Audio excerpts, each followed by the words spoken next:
നമസ്കാരം. Fast cricket വാർത്തയുടെ പുതിയ വീഡിയോയിലേക്ക് എല്ലാവർക്കും സ്വാഗതം. ക്രിക്കറ്റ് ലോകത്തെ ഏറ്റവും പുതിയ വാർത്തകൾ അറിയാൻ ഈ ചാനൽ സബ്സ്ക്രൈബ് ചെയ്യാൻ മറക്കരുത്. പാകിസ്ഥാനെ തകർത്ത് ഏഷ്യാ കപ്പ് ടൂർണമെന്റിൽ ഇന്ത്യ 9ാം വിജയം സ്വന്തമാക്കിയതിനു പിന്നാലെ ദുബായ് ഇന്റർനാഷണൽ ക്രിക്കറ്റ് സ്റ്റേഡിയത്തിൽ നാടകീയ രംഗങ്ങൾ. ടൂർണമെന്റിന്റെ 41 വർഷത്തെ ചരിത്രത്തിൽ ആദ്യമായി ഇന്ത്യയും പാകിസ്ഥാനും ഏറ്റുമുട്ടിയ ഫൈനൽ മത്സരത്തിന് ശേഷം മികച്ച വിജയം നേടിയെങ്കിലും ഇന്ത്യ ജേതാക്കൾക്കുള്ള ട്രോഫി ഏറ്റുവാങ്ങിയില്ല. ഏഷ്യൻ ക്രിക്കറ്റ് കൗൺസിലിന്റെ തലവനെന്ന നിലയിൽ PCB ചെയർമാൻ കൂടിയായ മൊഹ്സിൻ നഖ്വിയാണ് കപ്പ് കൈമാറേണ്ടിയിരുന്നത്. ഇതൊഴിവാക്കാൻ സമ്മാന വിതരണ ചടങ്ങിൽ നിന്ന് ഇന്ത്യ വിട്ടുനിൽക്കുകയായിരുന്നു. മറ്റാരെങ്കിലും ട്രോഫി കൈമാറണമെന്ന ടീം ഇന്ത്യയുടെ ആവശ്യം നിരസിച്ചതോടെയാണ് ടീം വിട്ടുനിന്നത് എന്നാണ് റിപ്പോർട്ട്.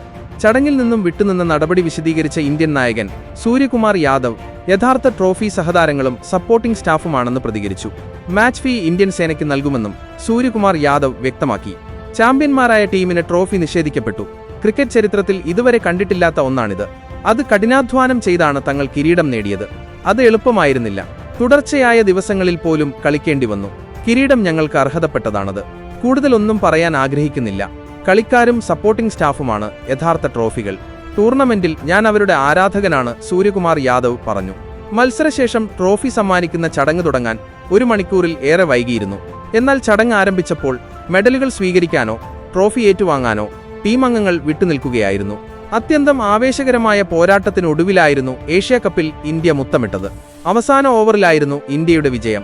ഫൈനലിൽ പാകിസ്ഥാൻ ഉയർത്തിയ 147 റൺസ് വിജയലക്ഷ്യം പിന്തുടർന്ന ഇന്ത്യ 5 വിക്കറ്റിന്റെ വിജയമാണ് നേടിയത്. ഇന്ത്യ 19.4 ഓവറിൽ ലക്ഷ്യം കണ്ടു.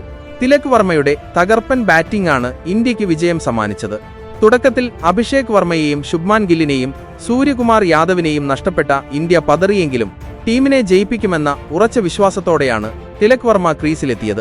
പിന്നീട് തിലക് വർമ്മയുടെ ബാറ്റിൽ നിന്ന് ഷോട്ടുകൾ എല്ലാ ഭാഗത്തേക്കും പായുന്ന കാഴ്ചയാണ് കണ്ടത്. അർദ്ധ സെഞ്ചുറി നേടിയ തിലക് വർമ്മയാണ് ടീമിന്റെ വിജയശില്പി. 41 പന്തിൽ നിന്നാണ് തിലക് വർമ്മ അർദ്ധ സെഞ്ചുറി കുറിച്ചത്.